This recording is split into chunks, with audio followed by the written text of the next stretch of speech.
어, 매주 월요일에 KBS ETV에서 예능 프로가 하나 하는데 안녕하세요라고 있습니다. 이 프로는 일반인들이 나와서 관객들에게 자기의 고민을 나누고 그 고민이 심각할수록 표를 많이 주는 특이한 프로입니다. 그래서 한 4명 혹은 3명이 나와서 자기 고민을 얘기하는데 별의별 고민이 많습니다. 근데 고민이 심각하면 우승하는 거예요. 이거 참 특이하죠.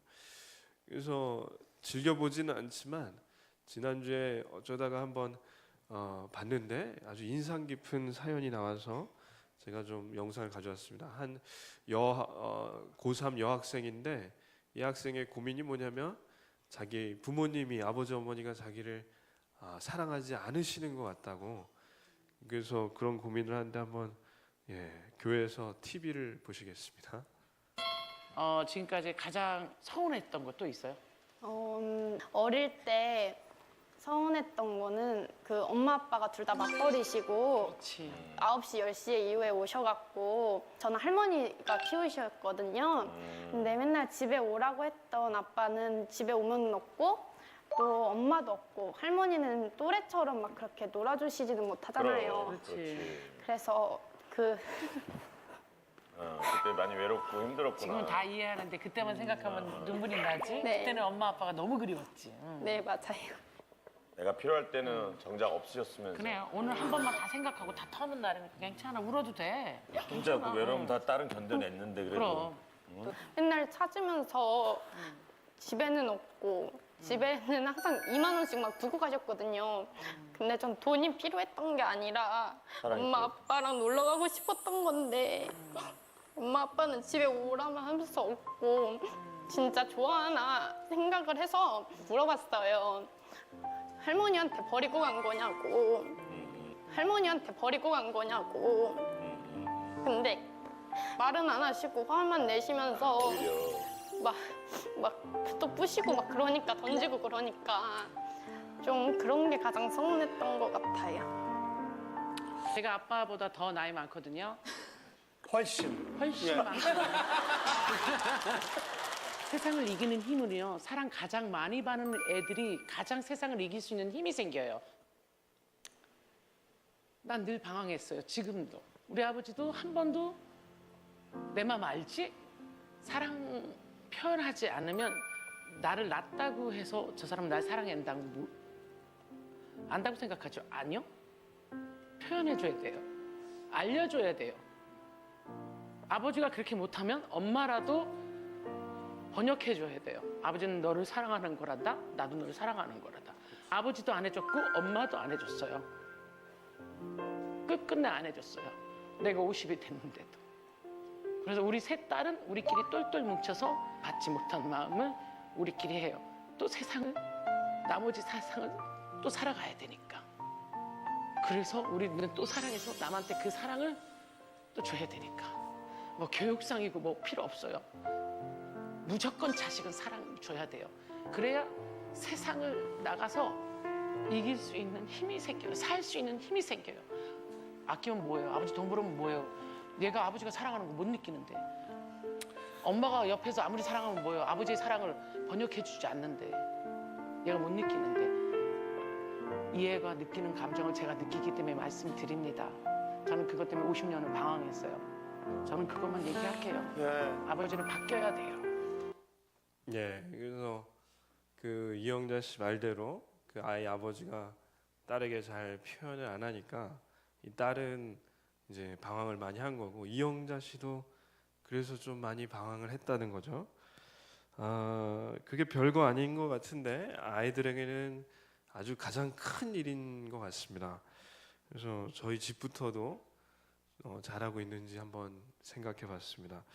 제가 유학 시절에 대학생 때 수련회를 갔는데 대학생들이 약 200명 정도 이제 갔습니다. 수련회 강사 목사님이 아주 좋은 목사님인데 기도 많이 하시는 분이 설교하시다 말고 하나님이 주시는 마음이 있다고 그러시더라고요. 그래서 200명 친구들에게 눈을 갑자기 감으라고 하시더니 이런 얘기를 하시는 거예요. 하나님이 지금 나에게 이제 주시는 마음이 있어서 나누는데 너희들 가운데 부모님이 혹시 헤어지셨거나 가정이 깨졌거나 그런 불화가 있는 가정, 그래서 그게 혹 마음에 어려움이 있는 가정이 있다면 한번 손을 들어보라고. 그래서 이제 눈을 감으라고 했는데 이제 보니까 한 명씩 손을 드는 겁니다.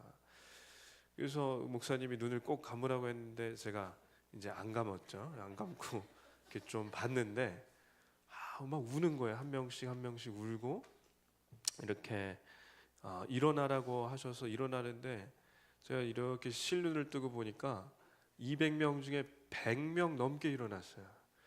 그리고 우는 게 그냥 우는 게 아니라 그 중에 대성통곡을 하고 어떤 애는 땅에 이렇게 엎드려서 울더라고요.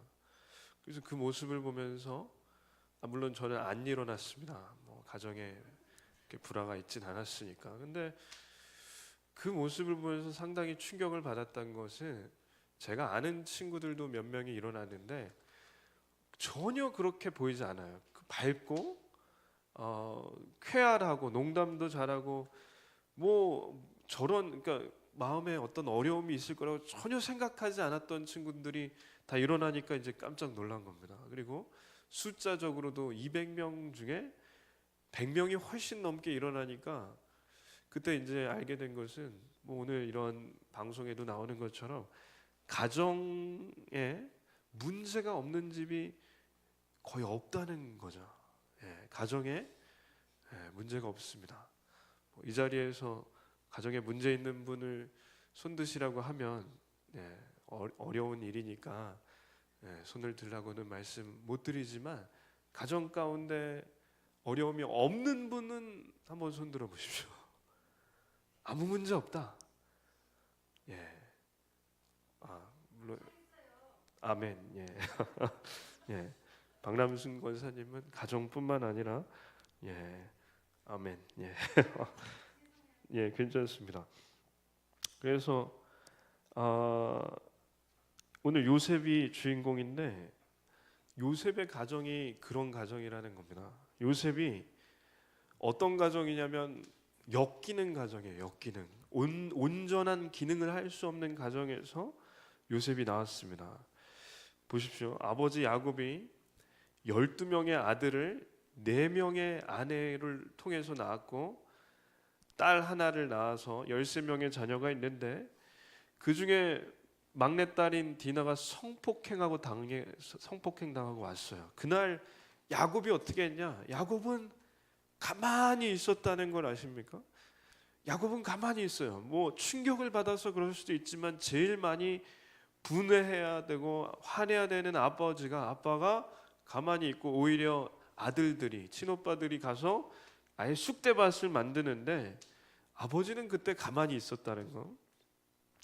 그런 아버지, 표현을 안 하는 아버지, 자식들에게 사랑한다. 오늘 이영자 씨 뭐 얘기한 것처럼 표현을 전혀 안 하는 아버지가 야곱인데 유난히 요셉을 좋아합니다.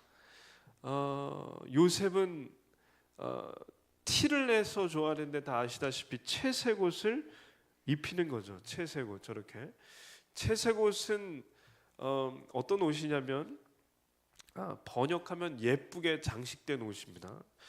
그리고 류폴드라는 주석가에 의하면 저 채색옷은 소매가 있어요. 그리고 발목까지 거의 내려오는 옷입니다.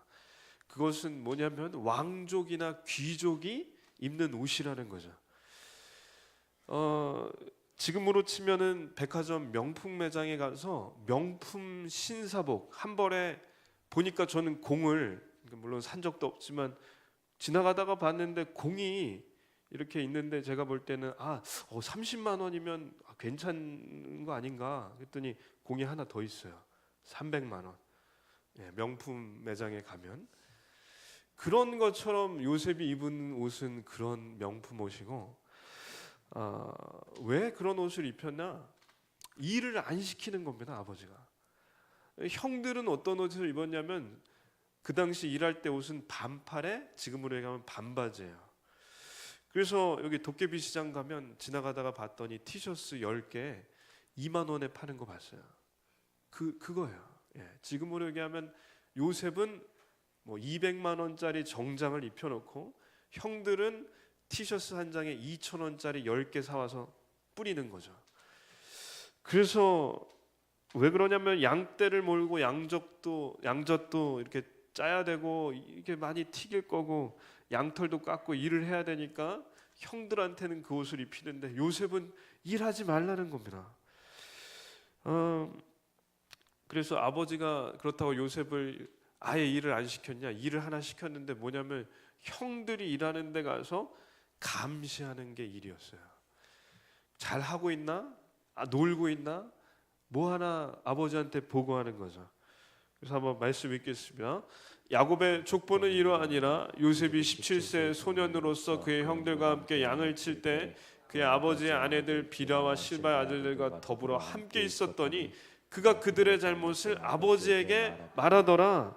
자, 형들이 잘못하면 아버지에게 얼른 달려가서 고자질하는 이 동생, 안 그래도 채색 옷 혼자 입고 다니는 것도 눈에 가시 같은데 그 고자질 잘하는 이 동생을 볼 때 형들은 어떨까? 눈에 가시죠, 한마디로. 나이도 한참 어린 이 동생을 아버지는 이 요셉만 좋아하시니까 형들은 아버지에게도 서운합니다.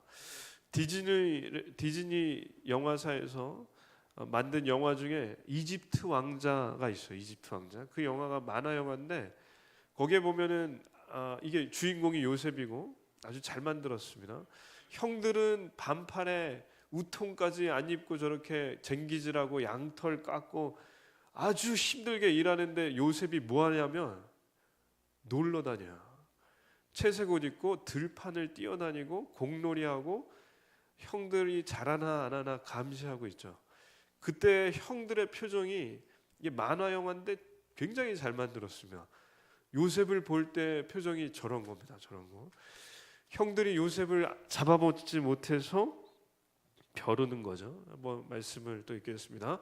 요셉은 노년에 얻은 아들이므로 이스라엘이 여러 아들들보다 그를 더 사랑함으로 그를 위하여 채색 옷을 지었더니 그의 형들이 아버지가 형들보다 그를 더 사랑함을 보고 그를 미워하여 그에게 편안하게 말할 수 없었더라. 아멘. 자, 그러니까 채색 옷 입히고 아버지가 그 요셉만 좋아하니까 형들이 아주 싫어하는데 미워하는데 편안하게 말할 수 없었더라. 이게 뭐냐면 한마디로 하면 샬롬이에요. 샬롬.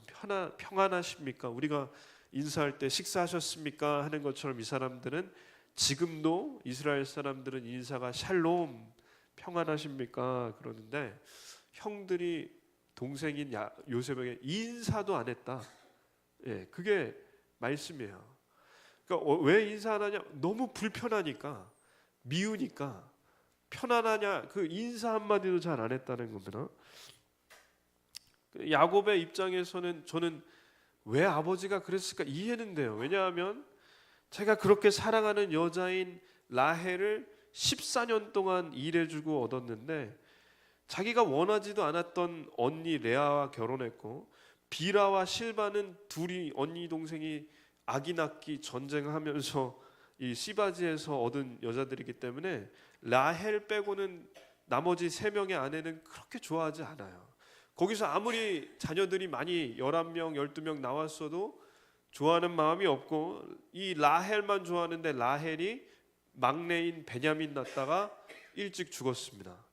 그러니 베냐민 예를 들어 우리로 치면 뭐 하유리 같은 아이를 낳다가 하람이만한 나이에 요셉이 하람이만한 나이에 엄마를 잃었으니 아버지 입장에서는 자기가 그렇게 사랑하는 여자의 그 아들을 볼 때마다 요셉을 볼 때마다 더 잘해주고 싶은 거는 인지상정이죠. 그러나 아무리 자기가 그렇게 원하는 결혼이 아니었더라도 자기 자식들인데 한 명만 그렇게 채색 옷 입히고 나머지 형들에게 그런 옷도 잘 안 사주니까 이게 서운할 수밖에 없습니다. 그럼 요셉은 아버지의 사랑을 받아서 이제 편했을까? 저는 요셉이 온실 속에 화초처럼 자랐다고 생각하다가 말씀을 다시 한번 보니까 요셉은 굉장히 눈칫밥을 먹고 살았고 불편하게 살았다는 것을 알게 됐습니다. 자, 보십시오. 형들이 싫어하는 것이 저렇게 눈에 불을 켜는 것이 요셉이 눈치가 없는 편이지만 사람이 사람 싫어하는 걸 어떻게 모를 수가 있겠어요. 그러니까 10명의 이복형이 자기를 죽도록 싫어하는 거 분명히 알았을 거고, 이제 말씀을 계속 보다 보니까 알게 된 건 뭐냐면, 엄마가 일찍 죽었는데 나머지 이모나 다름없고 어떻게 보면 다른 계모나 다름없는 엄마가 3명 있는 거죠. 그러면 큰 엄마, 작은 엄마, 더 작은 엄마, 그래서 이 3명이 라헬 빼고 있는데, 이 엄마들 입장에서는 이거예요. 자기 자식들은 지금 매일 일 죽도록 하고, 그런데 아버지는 별로 신경도 안 쓰고, 남편은 요셉만 챙겨주고 옷 사주는데 자기 자식들은 이 싸구려 옷을 입혀서 일만 시키니 요셉을 그 다른 새 엄마들이 좋아했을까요? 안 좋아했을까요? 아버지 그 야곱이 있을 때는 그렇게 내색을 하진 않았겠지만, 아버지 야곱이 집에 있을 때는 요셉이 별 일이 없었겠지만, 아버지가 어디 밖에 나가기만 하면 그 엄마들이 요셉 밥을 주었을까요? 안 주었을까요? 성경에는 없습니다. 저는 안 줬을 것 같아요. 안 줬겠죠. 자기 자식들은 2,000원짜리 티셔츠 사주고 저 자식은 100만 원짜리 옷 사주는데 그게 눈에 편하게 보일 리가 없습니다. 그러니 요셉은요, 온실 속의 화초는 아니고 온실 속의 화초지만 이 비닐이 다 뚫려 있는 거예요. 왜냐하면 형들과 엄마들이 그렇게 미워했으니까. 그래서 요셉은 눈칫밥 먹고 미움을 먹고 자라는 겁니다. 그래서 마음은 이제 옷은 좋은데 마음은 아주 죽도록 불편한 거죠. 그래서 요셉이요, 우리가 흔히 알기로 오늘 설교 제목처럼 요셉은 꿈꾸는 자고 꿈의 사람이고 그런 사람인데, 어렸을 적부터 이 꿈을 꿀 만한 만큼 그렇게 가정이 녹록지 않았습니다. 어렸을 적 엄마를 잃고 10명의 이복 형들에게 미움을 먹고 자란 게 요셉. 물론 우리는 요셉을 볼 때 꿈의 사람이라 나중에 국무총리가 돼서 대기근 때 온 이집트를 살리고 자기 가족들을 초청하여 살리고, 그것도 하나님께서 때를 주실 때까지 온갖 고초를 겪으며 이겨낸 사람, 믿음의 대가라는 걸 알지만 어린 시절부터 힘들게 보냈습니다. 요셉은 하람이 만날 때 언제 엄마가 죽었다는 건 정확하게 알 수 없으나 베냐민을 낳다가 죽었을 때니 요셉은 아주 어렸을 적에 엄마를 잃고, 그러니까 하람이가 엄마를 잃고 자란다고 생각해 보시면 얼마나 엄마를 보고 싶어 했을까. 그래서 하나님께서 쓰신 요셉의 집안이 아주 복잡합니다. 엄마를 잃고 형들에게 왕따를 당하고 눈칫밥 먹은 이런 요셉, 하루도 평안할 날이 없는 요셉. 근데 성경을 보면 요셉만 그런 것이 아니라 하나님께서 쓰시는 사람은 온전한 가정이 없는 경우가 많다는 걸 저희가 알아야 합니다. 다윗을 한번 보십시오. 사무엘이 하나님의 말씀을 듣고 사울 다음 왕을 세우러 이새의 집에 왔을 때, 이새의 집에 아들이 8 있는데 첫째, 둘째, 셋째, 넷째, 다섯째, 여섯째, 일곱째를 차례대로 사무엘에게 보여줘요. 사무엘이 자기 눈에 봤을 때 첫째는 키가 굉장히 크고 잘생기고, 둘째도 괜찮고, 그래서 하나님이 이 친구입니까 하고 기름 부으려고 하면 하나님이 아니다. 그럼 어디 있습니까 했더니 이새에게 더 없냐고 물어봐라. 그러니까 아버지 이새는요, 지금 다윗을 일시키러 목동일 보냈고 왕이 될 거라고는 꿈에도 생각 못했다는 거죠. 그러니까 다시 얘기하면 아버지는 다윗을 무시했습니다. 이 집은 아버지가 요셉만 좋아했지만 다윗 집은 아버지가 다윗을 어떻게 보면 하대한 거죠. 그러나 하나님께서는 사람의 외모를 보시는 것이 아니라 중심을 보시기 때문에 그 아이를 데려와라. 그래서 기름 부으시니 그 아이가 다윗이고 나중에 왕이 됩니다. 성경의 인물들을 잘 보시면 아브라함은 하나님께서 부르셨을 때 나는 말더듬이고 말을 잘 못합니다. 저는 못합니다. 저는 쓰지 마십시오. 하나님께서 기드온을 부르셨을 때 겁쟁이라 하나님 저 양털에 이슬이 맺혀서 양털에만 물이 있으면 그리고 그 주변에 말라 있으면 하나님께서 저를 쓰시는 줄 알겠습니다. 하나님께서 양털만 적셔주셨어요. 하나님 이번에는 양털 빼고 양털은 말라 있고 그 주변에만 마당이 적셔 있으면 하나님께서 쓰시는 건 줄 알겠습니다. 그랬더니 하나님께서 그 마당에 양털 빼고 다 적셔 주셨습니다. 전쟁에 나가야 되는데 기드온이 왜 이러고 있나? 한 명이라도 빨리 군사를 모아야 되는데 자기는 못하겠다는 겁니다. 자기는 못하겠다는 거예요. 그래서 말씀을 보니까 하나님께서는 약한 자를 강하게 하시고 문벌이 없는 자를 있는 자보다 더 쓰시고 없는 자를 쓰시는 이유가 있는 자를 부끄러워하게 하시려 하심이라. 그러므로 예수님께서 제자들을 뽑으셨을 때 제자들을 다 보세요. 무식했어요. 어부들이 뭘 배웠겠습니까? 지금으로 얘기하면 초등학교 겨우 나올랑 말랑한 사람들을 제자로 쓰셨는데 그 사람들을 통해서 하나님께서 이제까지 역사하신 그 교회의 기초를 세우셨던 이유는 결국 사람이 하는 일이 아니라 하나님께서 하시는 일이라는 것을 보이시기 위함입니다. 그래서 저는 요셉을 이런 가정에서 뽑아서 쓰신 것이 은혜가 되고 다윗이 하나님께 뽑혀서 쓰임 받은 것이 은혜가 됩니다. 만약 요셉의 가정이 그저 그렇고 다윗의 가정도 그저 그랬다면 저희 가정이 어떠할지라도 하나님께서는 관계하시지 않습니다. 저의 가정이 혹 어떤 어려움이 있더라도 이렇게 신방을 하고 상담을 듣게 되고 이야기를 듣게 되다 보면요, 가정사를 얘기하실 때가 있는데 보니까 온전치 않다고 생각하시고 어렵게 이 가정이 어렵다고 생각하시는 분들이 굉장히 많습니다.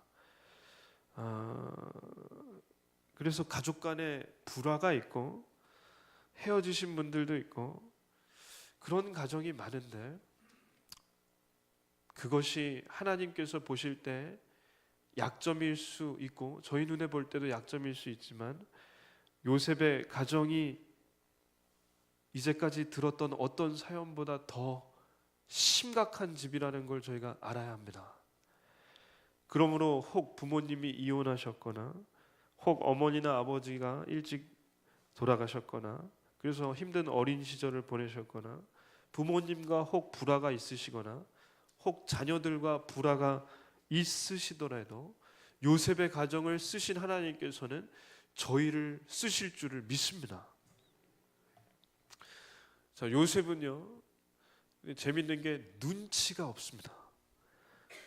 눈치가 얼마나 없는지 정말 눈치가 없는 사람이에요. 요즘에 한창 하는 얘기로 중2병이 있다고 하는 거 아세요? 중2병. 중학교 2학년 애들을 북한군이 제일 무서워한다고. 왜냐하면 얘네들은 3명만 모이면 무서운 게 없대요. 전철에서 중학교 여자애들 3명 타잖아요. 무섭지 않아요. 자기들끼리 막 욕하고 자기들끼리 그 중학교 여자애들 있으면요 자리를 피해 주시는 게 상책입니다. 얘네들은 세상에 두려운 게 없어요. 북한군도 두렵지 않아요. 근데 요즘에 새로 나온 병이 있습니다. 초사병. 사춘기가 예전엔 중2였는데 점점 내려가서 초등학교 4학년이 이제는 그게 왔대요. 그래서 초등학교 4학년은 이 세상에 하늘 위와 땅 위에 어떤 것도 자기들에게 방해가 되지 않습니다. 우리 청년 중에 한 명이 학원에서 일을 하는데 중학교 문성 중학교 애들 때문에 힘들고 초등학교는 미성 초등학교 때문에 힘들답니다. 여기 보내시는 분들이 있으신지 모르겠는데, 그런데 안타깝게 초등학교 때부터 중학교 아이들을 가르치니 이 초사병 걸린 애들, 중2병 걸린 애들이 얼마나 많겠어요. 그래서 지난주에 정말 감사한 얘기를 해보라니까 문성중학교 다니는 애가 학원을 끊었다고. 그래서 얼마나 감사한지 모르겠다고. 예, 기도의 응답인 줄로 압니다. 근데 요셉이 지금 중2병 걸린 것 같이 형들을 잘못하면, 이건 뭐 중2병도 상관없겠지만 형들을 잘못하면 제깍제깍 일러바치고, 하여튼 무서운 게 없는 아이인데 하루는 꿈을 꿉니다. 하나님이 주신 꿈인데 형들에게 말하는 거죠. 한번 말씀을 읽겠습니다. 요셉이 꿈을 꾸고 자기 형들에게 말하매 그들이 그를 더욱 미워하였더라. 아멘. 자, 어떤 꿈이길래 말하자마자 더욱 미워하였을까요? 이거 잘 아시는 말씀이지만 한번 읽겠습니다. 요셉이 그들에게 이르되 청하건대 내가 꾼 꿈을 들으시오. 우리가 밭에서 곡식단을 묶더니 내 단은 일어서고 당신들의 단은 내 단을 둘러서서 절하더이다.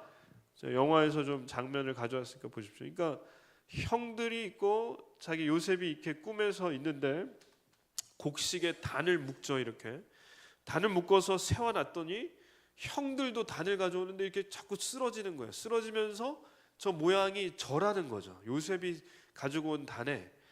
그러더니 형들의 단이 다 쓰러지고 요셉 단만 이렇게 서 있으니까 요셉의 단에 형들이 다 절하는 꼴이 됩니다. 그러니까 요셉이 형님들 제가 이상한 꿈을 하나 꿨는데 들어보십시오. 곡식단을 다 묶어서 이렇게 자기 앞에 세워놨는데 내 단만 서 있고 형님들의 단은 다 쓰러져서 저한테 절하니 이게 도대체 무슨 꿈인지 모르겠습니다. 근데 형들이 이 얘기를 듣고 네가 지금도 왕자같이 지내는데 왕이 되겠다는 거냐? 우리가 네 종이 되겠다는 거냐? 그럼 요셉이요. 아, 내가 꿈을 꾼 거를 이걸 형들이 싫어하는구나. 그러면 이제 그만해야 되는데 요셉이 꿈을 하나 더 꿉니다. 말씀 읽겠습니다.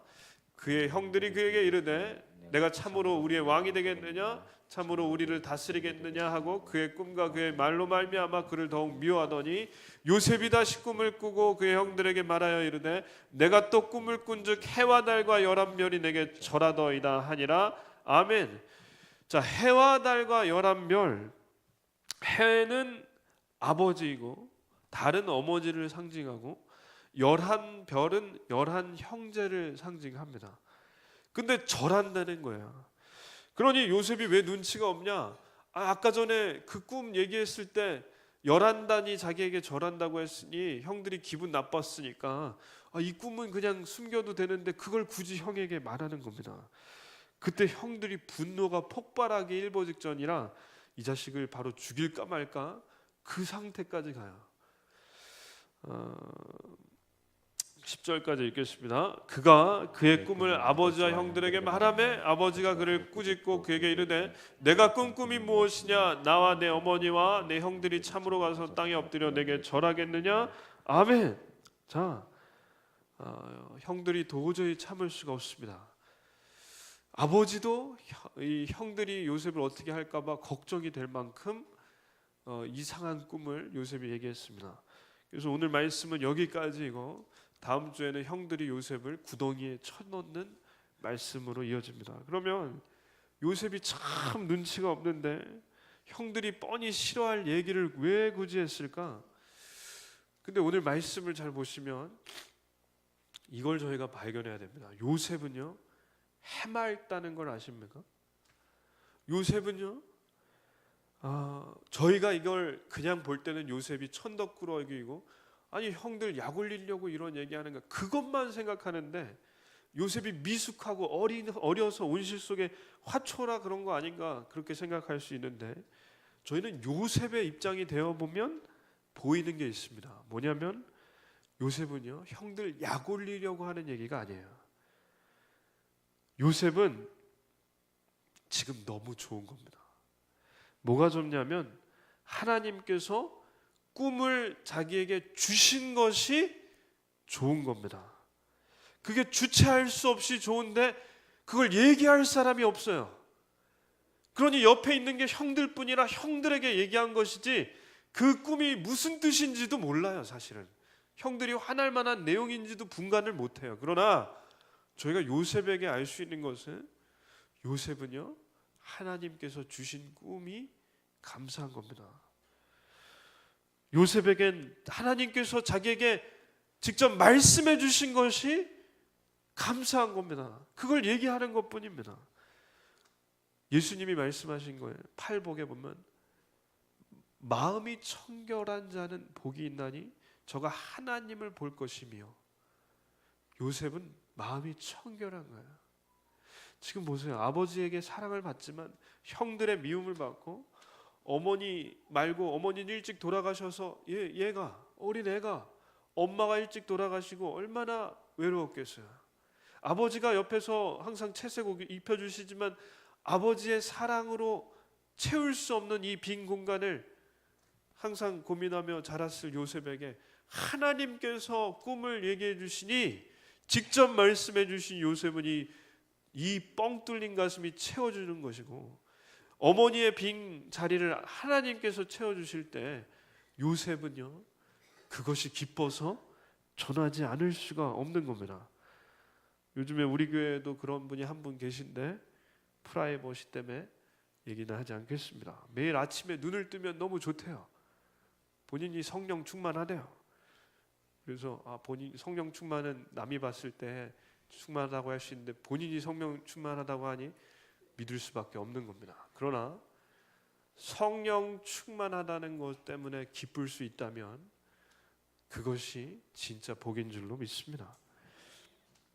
요셉이요, 지금 어느 때보다도 즐거워한다는 걸 이게 보이십니까? 저희가 요셉이 감옥에 갇히고 노예로 팔리고 구덩이에 빠질까봐 저희는 야야 안타깝게 형들한테 잘 보여야지 왜 이러고 있나, 이게 저희가 생각을 할 수 있는데 요셉은 지금 행복해요. 왜? 하나님이 말씀해 주시니까.